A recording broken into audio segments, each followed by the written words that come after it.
नमस्कार, स्वागत है आपका यू न्यूज़ उत्तराखंड में। आज की खास खबर हमारे संवाददाता मोहम्मद आलम की रुड़की से सटे ढंडेरा गांव निवासी एक गरीब परिवार पर मुसीबतों का पहाड़ टूट पड़ा। पहले घर का मुखिया चल बसा और अब सर छिपाने के लिए मकान ढह गया। इतना ही नहीं, कच्चे मकान की दीवार परिवार के एक बच्चे के ऊपर भी गिर गई, जिसमें बच्चा बुरी तरह जख्मी हो गया। अब दुखी परिवार बच्चे के इलाज और सर छिपाने के लिए मकान की आस लगाए जनप्रतिनिधियों की ओर देख रहे हैं। सरकारी योजनाएं भी इस परिवार के जख्मों को नहीं भर पाई। जनप्रतिनिधियों के दावे में पानी में खुदकुशी कर गए। सहारा खोने के बाद दोनों बच्चों के साथ महिला मानो सब कुछ खो बैठी है। दरअसल मामला रुड़की से सटे खानपुर विधानसभा के ढंडेरा स्थित मिलाप नगर का है, जहां एक गरीब परिवार पर मुसीबतों का पहाड़ इस कदर कहर बनकर बरसा कि सर छिपाने का आशियाना तक छिन गया। दरअसल मिलाप नगर निवासी एक महिला अपने पति और 2 बच्चों के साथ कच्चे मकान में अपना जीवन यापन कर रही थी। अक्सर बरसात के दिनों में उसके मकान में पानी भर जाया करता था। अभी कुछ समय पहले परिवार के मुखिया का निधन हो गया, तब महिला के परिजन उसको और दोनों बच्चों को अपने साथ ले आए। कुछ दिन अपने मायके रहने के बाद जब महिला अपने दोनों बच्चों को लेकर वापस लौटी तो कच्चा मकान बरसात के कारण गिर चुका था। हिम्मत जुटाकर महिला ने बच्चों के साथ टूटे मकान की सफाई करना शुरू किया तो मकान की दीवार एक बच्चे पर गिर गई, जिसमें बच्चा गंभीर रूप से घायल हो गया, जिसे पड़ोसियों की मदद से अस्पताल में भर्ती कराया गया, जहां इलाज के लिए एक बड़ी रकम का बोझ भी सर पर आन खड़ा हुआ है। पीड़ित महिला ने बताया कि बरसात के दिनों में अक्सर उनके मकान में पानी भर जाया करता था, जिसको लेकर प्रधान और अन्य जनप्रतिनिधियों के कई बार चक्कर लगाए, लेकिन कोई सुनवाई नहीं हुई। महिला ने बताया कि पानी भरने के कारण उनका मकान ढह गया और साफ सफाई करने के दौरान मकान की दीवार उसके बच्चे पर गिर गई। पीड़ित महिला मदद के लिए आस लगाए बैठी है। हालांकि पड़ोसियों द्वारा महिला की मदद की जा रही है, लेकिन तमाम तरह के वायदे करने वाले जनप्रतिनिधि गायब हैं। ऐसे में सरकारी योजनाओं का बखान करने वाले नेता इस परिवार के लिए मात्र सफेद हाथी के अलावा कुछ नहीं। मिलाप नगर ढंडेरा फाटक। एकता जी, क्या है पूरा मामला? ये मामला ये है कि ये छोटे छोटे बच्चे हैं।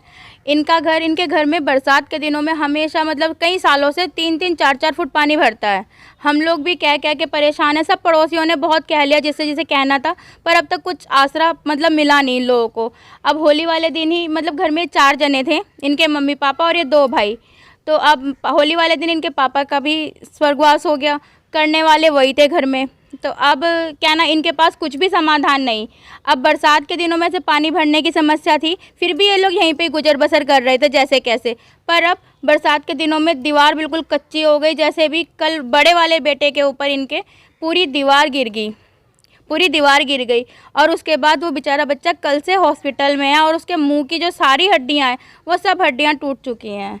अब मैं सरकार से और जो भी है विधायक हो यहाँ के, सबसे यही कहना चाहूँगी कि इन बच्चों का भी कुछ ध्यान दिया जाए ताकि इन्हें भी कुछ आसरा मिले और कुछ समाधान मिले। इनके पास तो फिलहाल इतना भी नहीं कि बेचारे हॉस्पिटल में लगा सके या इनकी कोई मदद कर सके। ढंडेरा फाटक। लक्ष्मी जी, क्या है ये पूरा मामला? ये है कि अभी हमारे घर में पानी भर रहा है 3-4 साल से और हमें कोई सहायता भी नहीं मिल रही है। यशपाल प्रधान है जो, उन्होंने कोई सहायता नहीं की हमारी। मेरे हस्बैंड कितनी बार गए, फिर होली पे मेरे हस्बैंड की डेथ हो गई। तो डेथ होने के बाद हमारे घर की स्थिति नहीं थी कि हम वहाँ रह पाए। मेरी फैमिली मेरे को आकर ले गई। अभी हम वापस आए तो हमारा घर गिर चुका था। फिर हम वहाँ पे सफाई कर रहे थे कि सफाई करके रहेंगे, तो मेरे बेटा ईंट हटा रहा था वहाँ से, तो इसके ऊपर पूरी दीवार गिर गई। अब मैं कहाँ से इलाज कराऊँ? ना ही तो मेरा कोई कमाने का जरिया है, मेरे बच्चे छोटे छोटे हैं, कोई साधन नहीं है, ना ही किसी तरफ से कोई सहायता है। मैडम जी, प्रधानमंत्री आवास योजना भी है और भी आर्थिक सहायता योजना है, उन योजनाओं को आपको कितना प्रतिशत लाभ मिला? कुछ नहीं मिला, अभी तक कोई सहायता नहीं हुई हमारी। मेरे हस्बैंड भी गए, कुछ नहीं, बस हमेशा ये कहते थे करेंगे करेंगे, लेकिन कुछ नहीं किया। अभी मेरे को कुछ नहीं मिला है। मैं प्रधान के पास गई थी, एक मतलब पड़ोस की आंटी है, उन्हें लेके, लेकिन प्रधान ने बोल दिया कि अभी ये कोरोना फैला हुआ है, जाओ यहाँ से, अभी कुछ सहायता नहीं होगी। नहीं तो मेरे को उसके पैसे मिले हैं, ना ही मेरी पेंशन बनती है। अभी प्रधान ने बोल दिया था कि जाओ। विधवा पेंशन योजना नहीं, अभी कुछ कोई सहायता नहीं मिली मेरे को, ना ही पेंशन, ना ही उनके पैसा के, जैसे कि भाई हस्बैंड नहीं है मेरा, करने वाला कोई नहीं है, मेरे पास कुछ भी नहीं है, तो कोई सहायता नहीं मिली मुझे अभी। जिस तरह से आपकी बच्ची की हालत खराब है, बच्ची की क्या स्थिति बताई जा रही है? मेरे बेटे की इतनी हालत ख़राब है, अब मेरे पास तो इलाज कराने के भी पैसे नहीं है। पड़ोस में है मेरे जो मनोज भाई हैं केबल वाले, अभी उन्होंने वही देख रहे हैं, अभी और कोई भी नहीं है। मेरी फैमिली भी पास में नहीं है, दूर है, सब आने में थोड़ा टाइम लगेगा उन्हें भी। डॉक्टर ने क्या बताया बच्ची को क्या? डॉक्टर ने नाक की हड्डी टूट चुकी है इसकी, मुंह में पूरा फ्रैक्चर है, पूरा मुंह फ्रैक्चर हो रखा है, इसके अंदर ऑपरेशन होगा, इसको ऑपरेशन बोला है। 1 लाख तक का खर्चा बताया है। जैसे आवास योजना थी या और बहुत सारी योजनाएं, आपने विधायक जी से बात करी हो या प्रधान जी से बताया, तो प्रधान जी ने विधायक जी ने कोई सुनी आपकी? अभी कोई सहायता नहीं करी हमारी।